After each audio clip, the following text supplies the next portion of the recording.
রমজানকে ঘিরে বিশ্বের সকল দেশে পণ্যের দাম কমানো হয়ে থাকে, কিন্তু বাংলাদেশে দেখা যায় তার উল্টো চিত্র। এখানে লাগামহীনভাবে সকল পণ্যের দাম বাড়ানো হয় কোনো রকম যুক্তি ছাড়াই। এবারও রমজান আসার আগেই কয়েক দফায় সকল ধরনের পণ্যের দাম বাড়ানো হয়েছে। ফলে সীমিত ও নিম্ন আয়ের মানুষের ওপর চাপ ক্রমাগত বেড়েই চলেছে।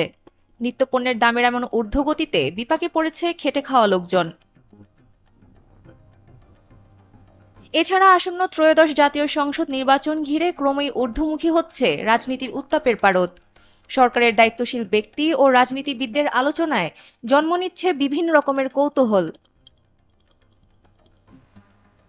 সবকিছু বিবেচনা করে আসন্ন রমজানকে সামনে রেখে দ্রব্যমূল্য কমানো এবং সুষ্ঠু নির্বাচন ও গণতান্ত্রিক স্থিতিশীলতা ফিরিয়ে আনতে ফেব্রুয়ারি মাসে কর্মসূচি দিয়ে মাঠে নামছে বিএনপি।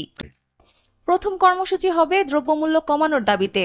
দ্রুত নির্বাচনের জন্য বিএনপি যে দাবি জানিয়ে আসছিল, সে লক্ষ্যে অন্তর্বর্তী সরকারকে চাপে রাখতে মূলত দ্বিতীয় কর্মসূচিটি পালিত হবে।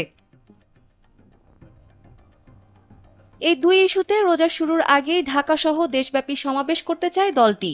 শিগগিরই বিভাগীয় নেতাকর্মীদের সঙ্গে বৈঠকে এ সমাবেশের সুনির্দিষ্ট দিনক্ষণ চূড়ান্ত করা হবে। ২৭ জানুয়ারি বিএনপির স্থায়ী কমিটির বৈঠকে এ সিদ্ধান্ত হয়েছে বলে জানা গেছে। গুলশানে বিএনপি চেয়ারপারসনের রাজনৈতিক কার্যালয়ে অনুষ্ঠিত বৈঠকে লন্ডন থেকে ভার্চুয়ালি সংযুক্ত হয়ে সভাপতিত্ব করেন দলের ভারপ্রাপ্ত চেয়ারম্যান তারেক রহমান। বিএনপি গত কয়েক মাস ধরে একটি যৌক্তিক সময়ের মধ্যে নির্বাচনমুখী প্রয়োজনীয় সংস্কার শেষে নির্বাচনের দাবি জানিয়ে আসছে। আগামী জুলাই আগস্টের মধ্যেও নির্বাচন অনুষ্ঠান সম্ভব বলে মনে করছে দলটি, এবং এ ব্যাপারে তাদের অবস্থানও এরই মধ্যে স্পষ্ট করেছে। কিন্তু সরকারের তরফ থেকে বলা হয়েছে, চলতি বছরের ডিসেম্বর থেকে আগামী বছরের জুনের মধ্যে যে কোনো সময় নির্বাচন হতে পারে।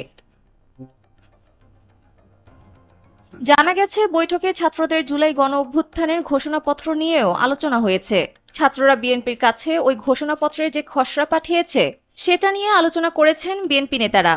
এই ঘোষণাপত্র প্রণয়ন নিয়ে বিএনপির প্রশ্ন থাকলেও ছাত্রদের এ উদ্যোগকে সম্পূর্ণরূপে ডিনাই করতে চায় না দলটি। সে কারণে ছাত্রদের প্রস্তাবিত জুলাই গণ-অভ্যুত্থানের ঘোষণাপত্র প্রণয়নের উদ্যোগকে সম্মান জানিয়ে বাস্তবতার ভিত্তিতে খসড়ায় প্রয়োজনীয় সংস্কার ও পরিবর্তন আনছে বিএনপি।